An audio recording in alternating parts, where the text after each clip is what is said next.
nice to see you all. Just to let you know that the session is going to be recorded, just so then you can sort of use that in your campaigns. You know, you can put it in your Instagram bios and things, and the students can see it that may not necessarily have been able to attend here today.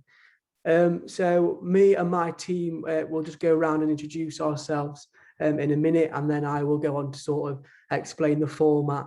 Apologies about the first set of questions that you did receive.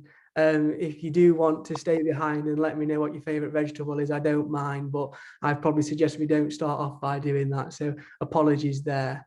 So I'll hand you over now to Karim. Thanks, Karim. Hi, thanks, Harry. So my name is Karim, and I'm the Unit Development Manager and Staff Lead for the SU. Thanks. Steve. Hope you're on mute, Steve. Pound in the holiday pot. Steve, you're still on mute. Another pound in the holiday pot.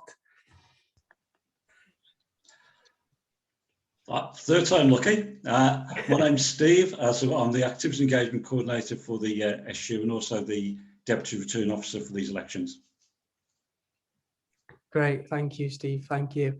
So yeah, as I said, nice to see you all. Obviously, we are here for the President debate. So sort of it's your chance now to sort of pitch to the group and the students why you believe you should be President. And then we will go on to sort of answer the questions that you got sent out earlier on this afternoon.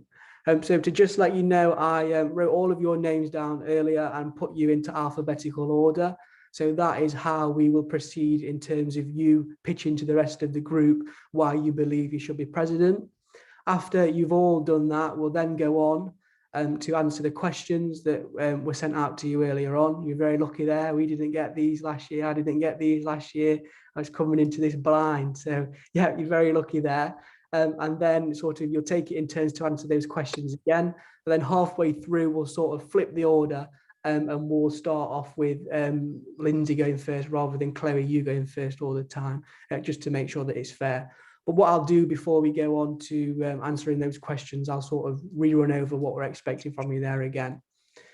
So then I'm now going to invite you up one by one, depending on your surname in alphabetical order, and ask you to sort of speak to the rest of the group and outline why you believe you should be the President for the next academic year. And you will also get 2 minutes for that.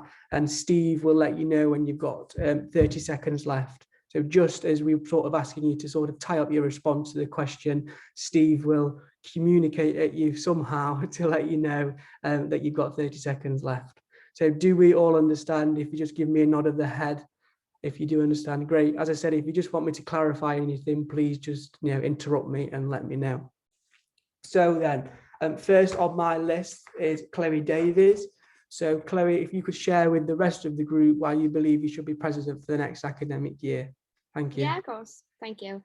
So hiya, I'm Clary Davies, and I want to introduce a new scheme called High Hopes. This will provide awareness regarding discrimination against race, gender, weight, sexual orientation, and will educate around sexual consent and peer pressure.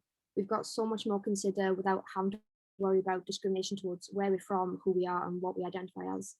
I want to form relationships with charities outside of the uni in order to provide a beneficial outcome for both university and charity. We could run events to raise money for charities such as mine, and they would offer their services in return. I want to venture into our course curriculums with intent to achieve an accessible education for all students. I think we've got this mainstream way of learning which excludes people who are different from the image that society's created around the idea of normalcy, but we need a new normal, especially coming out of the pandemic. Why should our education be determined by impairment, financial background, race, religion, or sexuality just because they're outside the norm? Most importantly, I want to listen to what our students want. We've got to a point where our voices are heard, but no one's actually listening. We need to take action and implement changes that students want and need. So I want to bring back fun, passion, and emotion and connections with each other that we've been denied for so long because of the circumstances. But now we've got this opportunity, providing COVID becomes under control, to move on and heal. We need promotional nights, we need fun on and off all campuses. We need equal opportunity and equal rights. from a student's point of view, we want a reason to get up and down 30 every seconds, day. Chloe. The last thing, thank you. The last thing I wanted to say was be kind to yourself and others. I'm Clary Davies, with you and for you. Thank you. Thank you, Clary. Thank you very much for that. So next on my list, then I've got Ethan. So Ethan, if you could share with the rest of the group why you believe you should be elected as the next president. Yeah, not a problem. I'm just going to be tabbed out so I can look at my notes. My name's Ethan. I'll be running with James Ball this year. The campus we all call Hope has been around for over 150 years now. It might not have always had the same name, but the place we all now call home started life in 1844 as a teacher training college for women, and our own Eden building gets its name from that very time.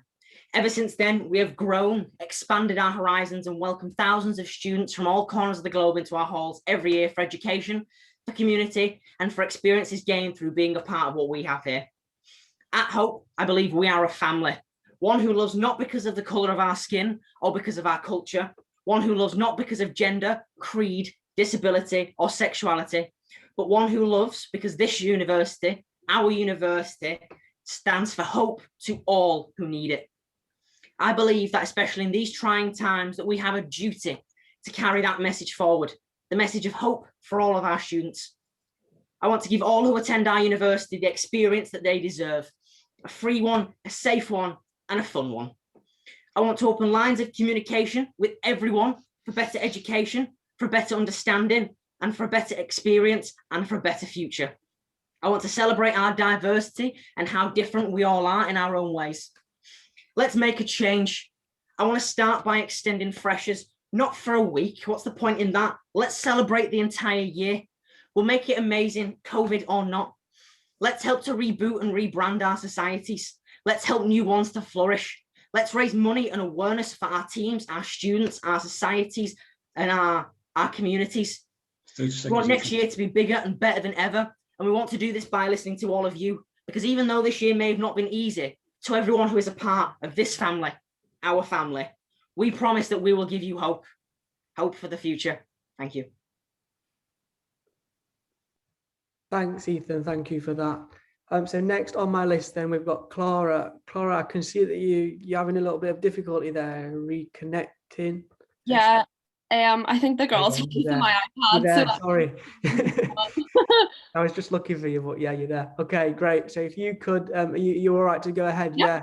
Yeah, great. If you could just share with the rest of the group then why you believe you should be elected as the next president. Okay, thank you. My name is Clara Priestley. I'm from Northern Ireland and I am in my second year of studying politics and international relations here at Hope.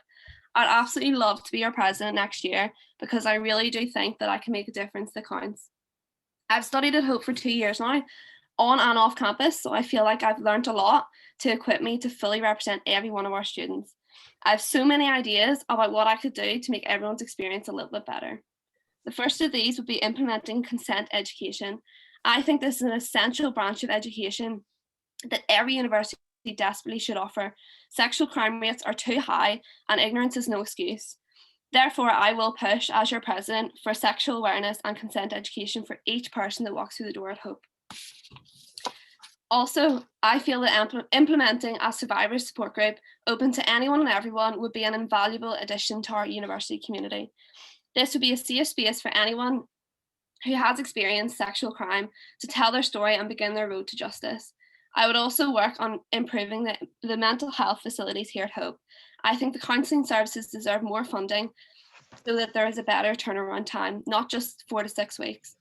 I also think that a rapid response attitude should be adopted by all staff through extensive mental health training. This would mean that we can spot the symptoms before an illness evolves. I would push for the removal of unnecessary barriers around SRTs in times of crisis so that this can be the first protocol for all of our residential students.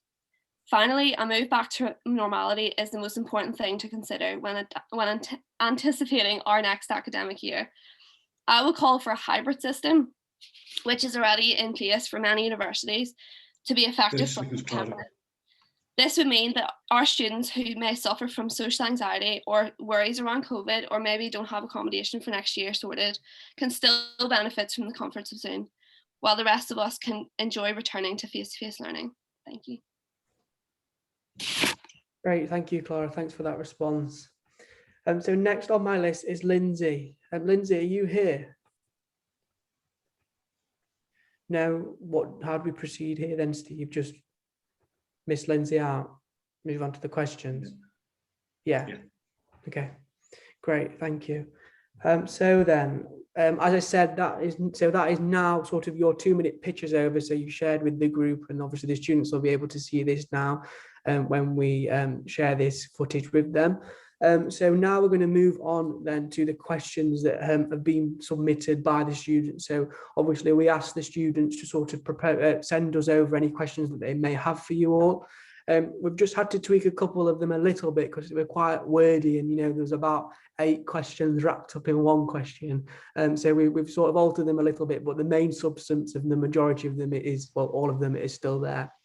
So as I said, we'll stick going in alphabetical order again, and then when we get to question number 5, we'll change and we'll go from the bottom to the top rather than vice versa. So then the first question, Chloe, I'll be coming to you, and the first question is as follows. So how do you intend to deepen relationships with other universities in Liverpool? So ready when you are, and as I say, you've got 2 minutes again to answer, but don't feel that you need the whole time. Okay, so So first, I think we need to establish those relationships and talk about what we want from the relationship and how all parties can benefit. I've got ideas to introduce a league table involving universities in Liverpool, which will use competition between the students. I think this will be motivating. I'd like to create fundraisers and mixing events for each society throughout all universities in Liverpool. This way we can create connections with people outside of our community and create opportunities for our students. Although it's problematic a lot of the time in different industries, it is about who you know rather than what you know. Forming these relationships could be vital, as we should be supporting each other. Thank you. Thanks, Chloe. Thank you for that. So next on my list is Ethan. Ethan, would you like me to repeat the question, or are you happy to go straight into it? That's absolutely not a problem. No, I'm fine to go straight in. Great. So after the last year, one of our main goals as your leaders will be to foster and encourage more events, both inside and outside of our university campus, for our teams, our communities, our societies and our charities. And one of the ways we would like to make these events bigger and better for everyone will be through building relationships with student unions and student bodies of those other families of students in Liverpool. From the University of Liverpool to John Moores and Edge Hill, we want to foster relationships to learn from others and to help others to learn about the community we've built here at Hope. We want to do this by meeting with other unions on a regular basis to find out what issues they might be dealing with and to share the issues we're dealing with ourselves to help others learn and to learn. We hope that branching out and making these connections will help us to make the changes you're asking for and the changes we want to make to help make Hope a better place for everyone who attends. We'd also like to use our resources in conjunction with the resources of other unions and universities to make even better changes. We can bring you better study services, better mental health services, and better support throughout your time at university. Wouldn't it be amazing to be able to host huge events, huge fundraisers? And wow, I just lost my place on my notes. That's absolutely terrible. Yeah, and to help our societies branch out even further. We've said before that we want to make changes that last not just for our year as your leaders, but changes that will continue to help you on your journey for years to come as well. Great, thanks for that, Ethan. Thank you. So Clara, over to you. Do you want me to repeat the question, or are you happy to go straight into it? No, you're grand. It's okay. I'm a very social person, so I feel like I'd find it really easy to form these connections with my counterparts on the John Moores and Uni of team.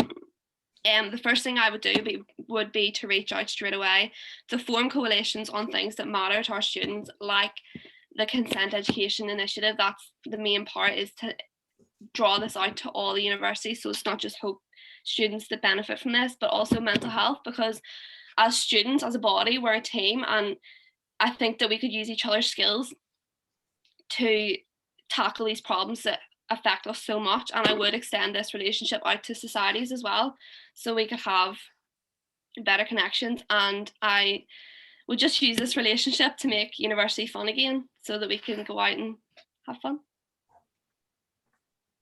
Thank you, Clara. Thanks for that. So Lindsay is still not here, so we'll skip Lindsay on this one. So Chloe, that means we're coming back to you faster than usual. So I'll just read the next question out for you. All right. So the next question is then, what do you think your biggest challenge would be whilst being president, and how do you plan to overcome this? So I think the biggest challenge will be gaining the trust of our students. That's essentially the gateway to building relationships. If your students don't have trust in you to listen and act upon what they've vocalized to you, then you won't have that support that you need as president. I don't have much trust in our government, as I'm sure many of you don't at this point. But after the year we've had, I can say as a student, as class rep for both music and special education needs, I've struggled with the trust in our tutors. When feeding back issues that I've had from my peers, they haven't acted on them, and this is something that needs to be changed. We need to show students that we've got their best interests at heart, and when they do have a problem, they should be allowed to have that trust in us as a union that we can help overcome the barriers. We will do this by proving our value to the students through support and actions. Great, Chloe, thank you for that. So Ethan, we are back over to you. No problem. Thank you very much. One of the biggest obstacles for us all, obviously, was COVID-19. And we intend to deal with the aftermath of this as soon as we have the power to do so. We know that this year hasn't been easy, especially as first years ourselves, me and James. We appreciate that there is nothing that we can do right now to change your experience, but we promise that as your leaders, we fully intend to do everything we can to make it up to everyone at the university next year, and to make sure you all get the support you need and you deserve from us and from the university. We intend to make sure, if necessary, that everyone using the campus facilities feels safe and comfortable, and that they are educated in how to keep others safe as well. We also intend to strengthen our mental health services and make sure that all students know how to access what we have available and what we will have available as well. We would also like to help any students struggling academically and have them assessed on a more personal basis so that they can be given the help and support that they need. Even though we may be facing obstacles in the next year as the student union, we sincerely want to make sure that you don't have to. Thank you. Thanks, Ethan, thank you. So Clara, back over to you for your response to question number 2. Yeah, I think the biggest challenge will be the university itself and their regulations. I think there's a lot to change and improve upon, and there's a lot that I want to change. I understand that like a lot of these things are rationalized at the time, but I do think we should take a more modern approach now. I don't take no for an answer very often. So if I was representing a student that had something that matters to them, I would always fight for at least a compromise, if not a solution. Great, thanks, Clara. Thank you for that. So still no Lindsay. I'll tell you what, Steve, if you do see Lindsay coming, just let me know and I'll just treat it that she's not here. So then we're now moving on to question number 3. So Chloe will be coming to you for this one first. And sort of the answer that the students would like to know is as follows. So how do you plan to keep your team motivated despite any conflicts and obstacles that may occur? So I believe that bringing a positive attitude to the team, setting clear visions and focusing on the outcome to keep any conflict and obstacles at bay. Of course, we are going to encounter conflict and barriers. We face them every day, some more than others, no doubt, but they can be resolved if we have a clear line of communication. I think it's important to establish roles within your team and create a plan of action for when these issues do arise. So then we can deal with them in a calm and collective manner. I think respect and valuing each member of Hope as a community would be detrimental, because despite conflicts that we may have, we're all on the same team and need to present a united front. Staying motivated when facing these barriers can be achieved by supporting and encouraging each other.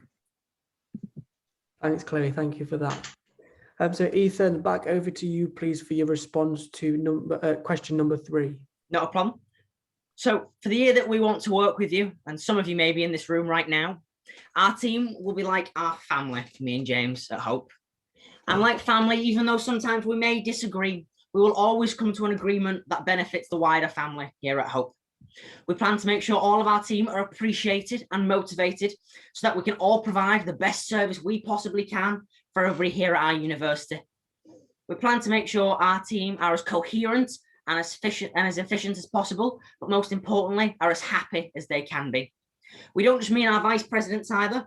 We want to involve all of our representatives and all of our voluntary staff as well by doing regular team building exercises, having regular team meetings to discuss how we feel and how we feel things may or may not be going. And maybe even if we're feeling nice, we might take you all out for a meal every so often as well. Communication is key to a good team, and we plan on ensuring fantastic communication, not just between ourselves in the union, but between everybody in the wider university as well. Thanks, Ethan. Thank you for that. So Clara, over to you. Thank you. I think that cooperation relies on honesty. So in my office, I would preach transparency. If an issue was to arise, my first call would be open communication to resolve it, nip it in the bud. I've worked in so many teams, even though I am only 20, going from my uni house to in Tesco to even government meetings. So like, I think I can really quickly judge the dynamic within the team and act accordingly, whether I'm the leader or whether I'm not. And I just think that a happy team is a motivated team. Thanks, Clara. Thank you for that. So we're now then moving on to question number 4. So question number 4, Claire, will be coming to you again first. And the question is as follows. So would you be willing to continue pushing for a reduction in tuition fees? It's quite a topical question as well. So firstly, just yes. I think it's so unfair what £9,000 has gotten us up to 6 hours screen time a day, something we could have easily paid £50 for signing up to an online class. Although our university has done a substantial amount more than others, we do appreciate that, but it's still not enough. I can't justify paying £9,000 to study music and have not performed in front of an audience. We need some sort of recognition of this and compensation for the mental drain that we've all experienced as a result of this way of learning. My lectures have not been accessible to all students. For example, not one of them has provided subtitles. This way of learning has not been okay, and it's not acceptable for us to sit back and have that amount of money taken away from us. Thank you. Great, thank you, Chloe. Thanks for that. So Ethan, back over to you, please, for your response to question number 4. This is a fantastic question. Me and James love it, especially after the past year. Without a doubt, we will continue to push for a reduction in tuition fees. Education is our right as people, and without it, we can't move forward. There is no excuse for not giving someone the opportunity to change the world just because they can't afford it. Everyone has potential, and if they aren't given an opportunity to show us that potential, the world will never know what could have been. James and I personally believe education should be free to all who seek it, even though that might not happen in the future or even in our lifetimes, unfortunately. And everyone should be given the opportunity to gain the knowledge they require, know the knowledge they deserve. It is vital for us as a country, as a nation, and as a people to learn and expand, to experience and to teach, to make our world and our universities better places. So we will push with smiles on our faces and strength in our hearts to give all of you hope. Thanks, Ethan. Thank you for that response. So Clara, we're back over to you. Thank you. I would definitely push for this. It's on everyone's minds and it can't be avoided. Coming from Northern Ireland, the fees are so much cheaper at home, and I just can't understand why. So I do think there is so much work to do to level out the playing field for everyone, because there is really just no excuse. COVID adds an extra complication, but so does strikes. As a second year student, I missed out on so much last year because of strikes, never mind COVID collapsing everything in March. So therefore I would push for an ease or getting rid of tuition fees when there is no teaching going on. Thanks, Clara. Thank you for that. So as I said, we're now sort of going to spice it up a little bit, and Clara, we'll start going with you first, and then we'll be going on to Ethan, and then we'll be going on to Chloe. So the next question then is as follows, and as I said, we'll be going to Clara first for this one. So many postgraduate research students have had to interrupt their studies as they have been unable to conduct practical work during the pandemic. So the question is, What will you do to ensure that postgraduate research students and their issues are understood and represented by the Students' Union? So Clara, I'm coming to you first to answer that one. Okay, so primarily I would look at meeting with representatives from these affected courses in order to form a bridge of communication between them and myself. After then, hearing their opinions, their voices, and their concerns, I would carry forward their concerns to the next appropriate higher level to ensure that they're fully supported and listened to when returning to the research so we can eradicate any issues they may have. Thanks, Clara. Thanks for that. Ethan, over to you. Just let me know if you want me to repeat the question again. No, it's not a problem. Thank you. Thanks. Once again, sorry, go on. Once again, we want to address these issues on a more personal case-by-case level. And communication here is key, especially with our course representatives. One of the big things we're going to push for next year is going to be better training for our representatives and more communication as well. We want to listen to and address any concerns any of our postgraduate students may be dealing with and make sure that they can be given access to any help that they need and any resources that they require to complete their amazing research, so that one day we may follow in their footsteps and maybe even use that knowledge and research ourselves. Therefore, we will ensure that the university addresses the concerns of all of its students within a reasonable amount of time so that everyone can continue with the important work and research that they do here at Hope University. Thanks, Ethan. Thank you. So Clara, over to you. Sorry. Oh, sorry, Chloe, sorry, my bad there. Clary, sorry. So I'm not the postgraduate research student, but I do understand the limitations that you faced during this pandemic. This is something I can relate to as a music student. I haven't had any support from the university regarding funding that practical students need to access the tools and technology that we need to produce work. Many of my initiatives are driven by the fact that I've had experience with them, and this is something I feel passionate about. I want some sort of compensation for us having to fork out money that we don't have and we wouldn't have had to use under different circumstances. I know many of us practical students worry that this will affect our grade due to not being able to show our true potential in our chosen field of study. So I will make sure that our concerns are considered when it comes to the grading system of your work and research. I'll make sure you have access to whatever you need when you need it by developing the library system on campus, libraries off campus, and working with other resources that you may need access to. Great, thank you, Claire. Thanks for that. So we're now moving on to question number 6, and question number 6 is as follows. So how do you plan to ensure the fair and equal treatment of disabled students, including ensuring all learning is accessible to all? And Clara, will be coming to you first for that one. Yeah, so this is where I bring in my hybrid system. So we can make a priority to make sure that the ultimate safety for return to campus is obtained for our more vulnerable students, because a large population of this shielding community are actually disabled.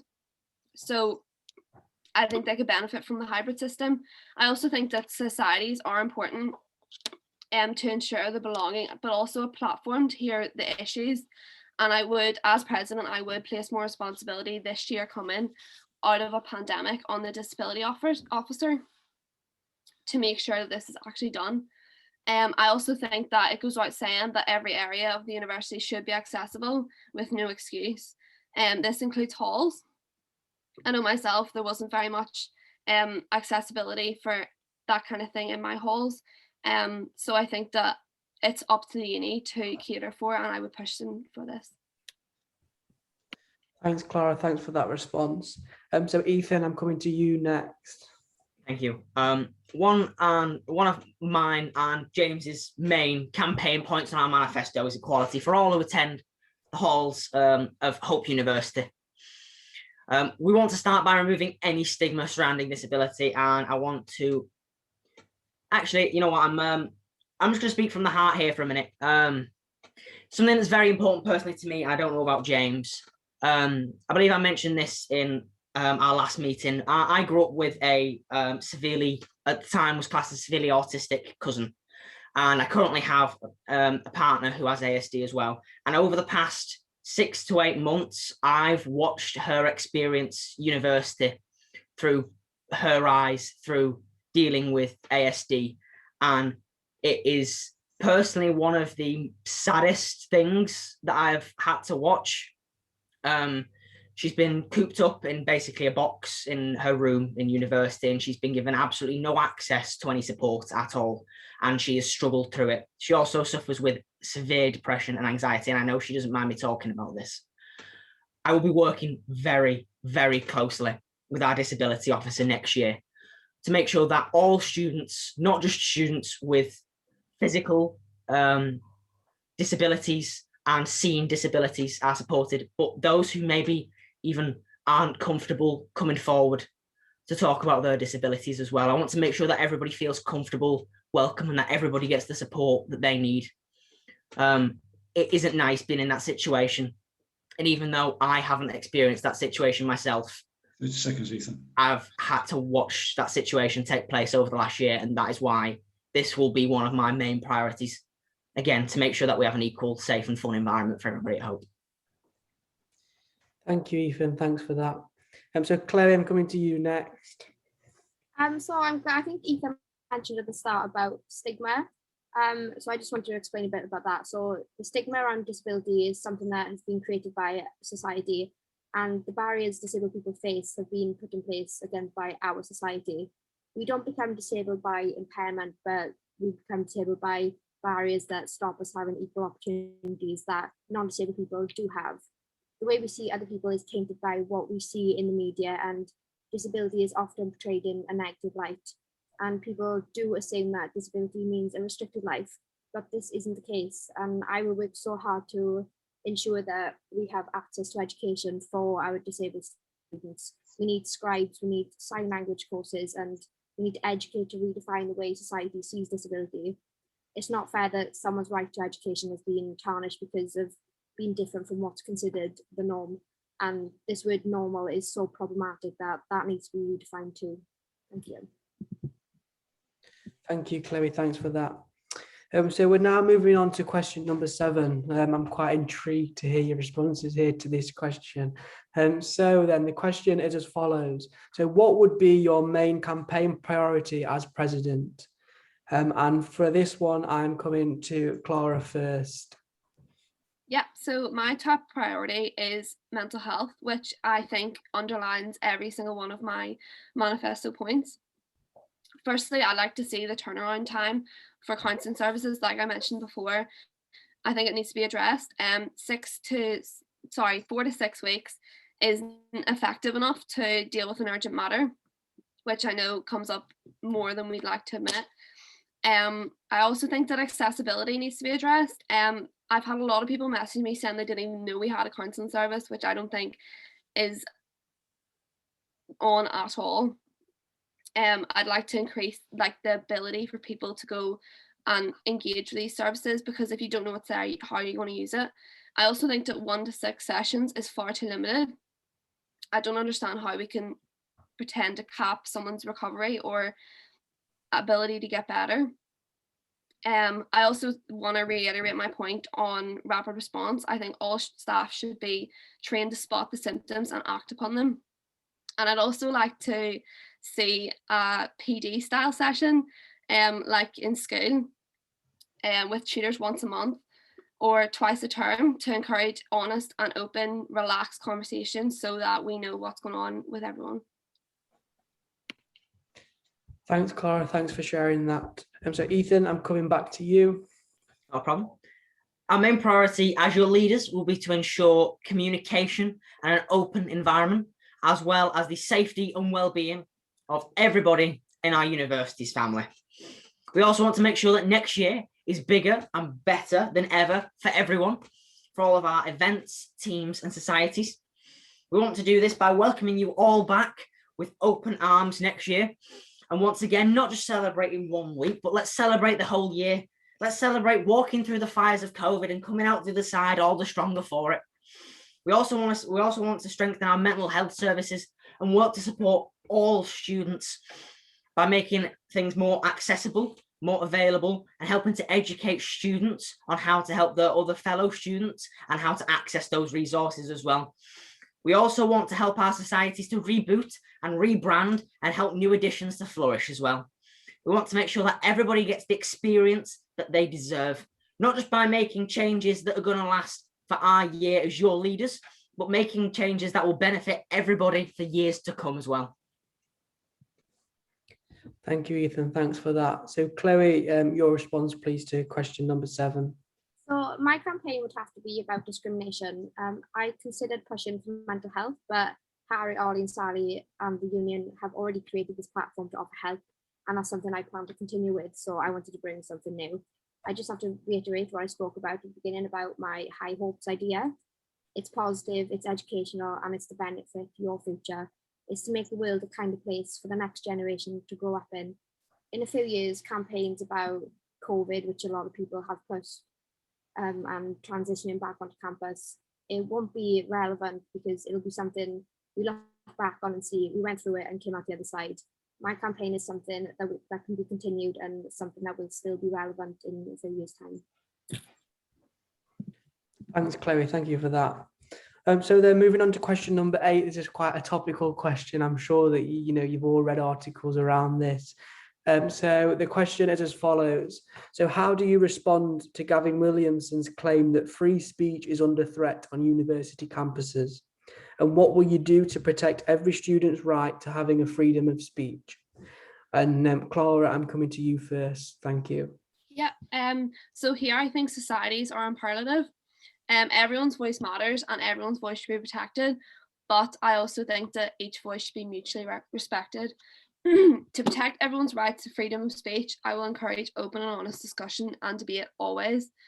I will also make it easier for students to come to me directly and talk freely about anything and everything. Coming from Northern Ireland, I understand the damages that barriers against freedom of speech can cause, and as your president, I would utilise these lessons. Thank you, Clara. Thanks for that. So Ethan, I'm coming over to you. Thank you, Ian. We believe that freedom of speech is not under attack on university campuses, and we want to make sure that it never is. Maybe a controversial view, we know. But research by the Government's Office for Students found that more than 62,000 requests by students for external speaking events in English universities in 2017 to 2018, only 53 of those were rejected by student unions and universities alike. In reality, the biggest threat to academic freedom and our freedom of speech comes not from the staff or from the students and the unions, but from the government attempts to police what can and cannot be said on campus. University should be a place where free and open discussions and debates are commonplace. However, the university has a responsibility and a duty to ensure that disinformation, hate speech, discrimination and abuse are not tolerated on all accounts. Recently, we've all seen social media platform users being removed for inciting violence, spreading disinformation, and discriminating against certain communities of people. Hope is a place for education, new experience, a place to be free and to have fun. But it's also a place where hate towards any member of our family, and hopefully in the future, my family, will not be tolerated. Thanks, Ethan. Thank you for that. So Chloe, I'm coming to you now for your response to that question. So now more than ever, we are educated about what is appropriate to say, what isn't appropriate to say. Perhaps it's not that we're losing our right to free speech, it's just we're valuing each other more as people rather than our identifiers. We're being educated about respect and people's backgrounds. If offered this position, I want to assure you that each and every voice will be heard, and I want to remind you that your opinion is valid and I am an approachable candidate and I will listen. But if your motive is to use that voice and use derogatory language with intent to hurt someone, then I can't say that that won't be problematic, because it's not okay. Freedom of speech is often used as an excuse for someone to justify their actions, but there is a way to go about speaking freely. If we offered more guidance from the university around how to utilise your freedom of speech, then we could make Hope a happier and healthier place. Thank you. Thank you, Clary. Thanks for that response. So we're now going on to the final question that's been submitted by the students. So number 9. So the question is as follows. How will you ensure students are motivated and educated in making environmentally friendly choices, both on and off campus? And Clara, I'll start with you there. Thank you. Yeah. So I think it is so important to make environmentally healthy choices. It goes without saying, but I do think it's more important to put emphasis on hope to do the same. I'm going to deviate from the question a little bit here, but as president, I'd make sure that all students have access to recycling facilities and improved public and communal transport options. But I would make it a priority to lobby Hope to divest from companies that destroy our environment on a larger scale than we could ever combat individually. Hope has promised to divest from fossil fuel companies by 2022, and I will hold them accountable to that. Thank you, Clara. Thank you. So Ethan, back over to you. No problem. So obviously next year, fingers crossed, COVID's going to be out of the way. One of our next massive issues as a people is climate change. Now, one of the first things we want to do is we want to work with our university sustainability manager. Some of you have probably never heard of that job title before. Neither did we until we did some research, but it is a thing, and we intend to work with them more in future to make it as easy as possible for students to make good environmental decisions, not just on campus, but off campus as well. Now, that one's really important. Off of campus. We also want to lobby inside and outside of the university to make sure not just students, but people in the surrounding area of our campus also make good environmental decisions as well. We also want to work with accommodation providers as well as the university. We will make recycling as well as other green options more accessible to students throughout campus and in halls as well. And obviously as students, some of us can get a little bit lazy. Instead of walking to the recycling bin or trying to find a recycling bin, we'll just throw away whatever we've got in a regular bin or just wherever we can. We also want to provide information to students as well, allowing them to make educated decisions on environmental circumstances. And we'd also like to provide a new voluntary position within the student union to give the students an opportunity to help this cause by becoming one of our environmental officers. Great, Ethan. Thank you. Thanks for that response. So Chloe, I'm coming to you now for your response to question number 9. So the thing about motivation is it's a feeling much like being happy and sad. It's not a switch you can just turn off and on. So I think instead of using the word motivating, I will encourage friendly and safe choices for students, giving us options to make better choices, and then making sure we understand how that choice could benefit our world and the generations that will come after us. Our environment is whatever we want it to be. We have the control to make the choices that will determine the future of our Earth. We need to remind people that we can make a difference. Some people may put in place consequences if someone doesn't recycle, but then it could come off as a chore, therefore deterring a friendlier choice. It's something that we need to include in our education in this new normal that I keep talking about. We could put recycling bins every 10 feet, but if that person doesn't know why they're making that choice, then that bin is going to get ignored. I'm all for making environmentally friendly choices, and I will work so hard to support ongoing schemes. Thank you. Thanks, Chloe. Thank you.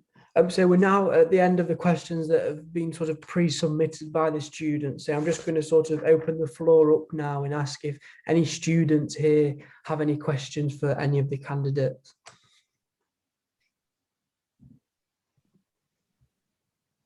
Hi again. It's Hi, Stephanie. Stephanie, okay. I wanted to ask the same question that I asked yesterday, which was, what do you think makes a good relationship with the president and other vice president, and how would you work with them? Great, thank you. So Clara, if we come to you first to answer that question, please. Yeah, thank you. If I was to get president, I don't think there'd be a time at all where I would look at the vice presidents as any different than my equals. We're in a team and it's a team effort. I might have different responsibilities, but I value everyone's voice, especially that of my vice presidents. So I think the key would be to treat everyone equally. Thanks, Clara. Thank you. So Ethan, would you like the question to be repeated? No, that's not a problem. Stephanie actually asked me that exact same question yesterday when I was representing James in the VP debate as well. So funnily enough, I was a little bit prepared this time. Again, communication is key. I want to treat everybody on my team as your leader, as family. I want you to all be my family as well. I'm going to treat you all as my equals. And even though, you know, we're not going to get along all the time, we will work something out as families do. We will squabble, we probably will argue, but we will always come to a conclusion that benefits our team, our family at Hope, and all of you guys and everybody who attends Hope Halls as well. Thank you, Ethan. Thank you. Chloe, over to you. Would you like the question to be repeated? Oh, that's fine. I think definitely both points that Ethan and Clara have brought up, communication and valuing others, is so important when working in a team. You need to establish everyone's roles and you need to communicate. You really need to tell people what's going on, because that's when things get confusing and people get frustrated with each other. I think a big thing as well is compromise. You're not always going to get what you want. You need to learn to find that level playing ground and just be equal, and make sure the students are involved in voicing any matters that need to be brought up. Thank you, Chloe. Thank you, and thank you all for, and thank you, Stephanie, for asking that question. A really good question. Does anybody else here, any students, have any questions for any of the candidates?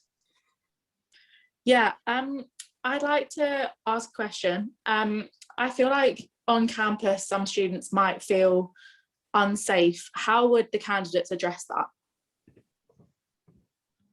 So, Clara, if we come to you first for that question.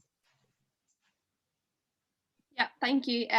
Again, I go back to my hybrid system where it would be, I don't want to say the word optional, but people could use the benefits of each system that we have now. We have two normals.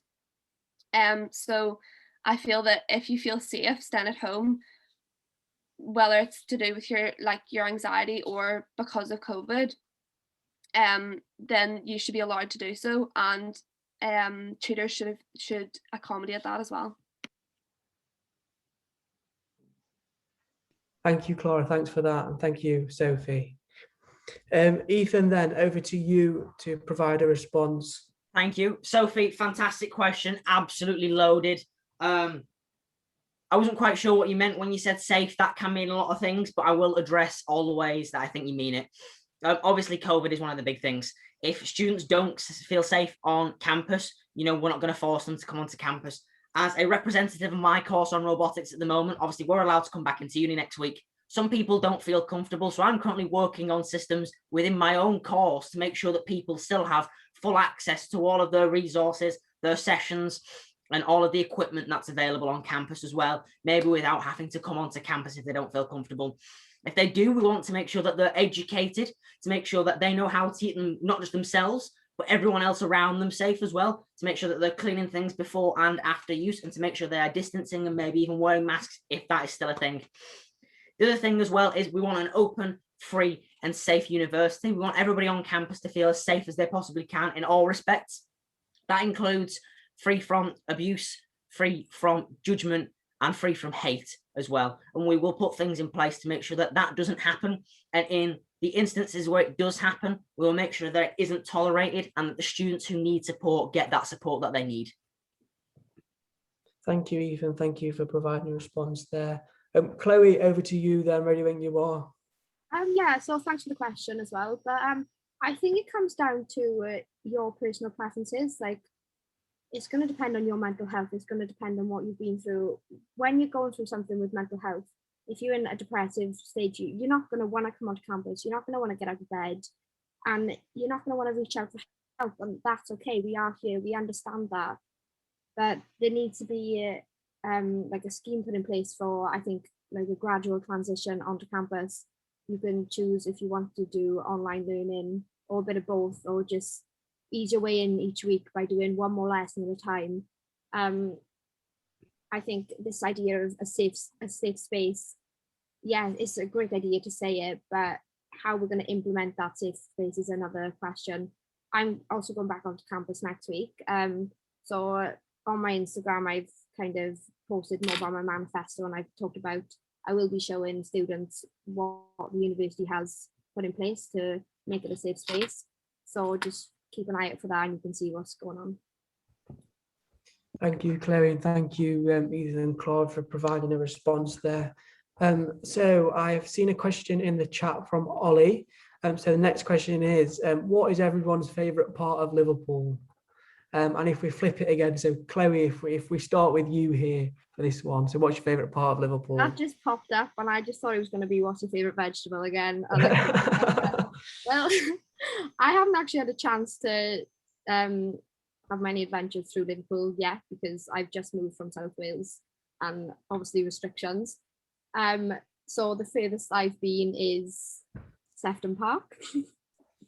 And that's quite a nice place. But other than that, my daily trips to Tesco, that's about as far as I go at the moment. Thank you, Chloe. Thanks for that. So Ethan, if I could come to you to provide your response.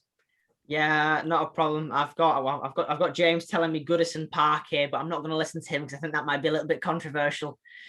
I mean, in my opinion, again, I've not had much chance to experience Hope. It's only been kind of over the last couple of years. Sorry, Hope, I mean Liverpool. It's only kind of been over the last couple of years I've had a chance to experience Liverpool myself. Got a lot of experience in that time. I visited a good few parts of Liverpool, but I'd say at the moment, probably the only place that I feel at home at Liverpool, even though I haven't been on campus a lot. And I'm not just saying this because, it's what I think I should say. The Hope campus is a really nice place. There's a lot of nice facilities there. We've got amazing people. We've got amazing places to hang out. Hopefully we'll get to use those again soon. Great, thank you, Ethan. Clara, over to you. I think the smart answer here would be Hope, but I have to be honest and say Level. Great, thank you, Clara, thank you. So has anybody else got any other questions? For the record, I think mine would be Matthew Street. Has anybody else got any other questions? No, or we will move on. Oh, here we go. What's this?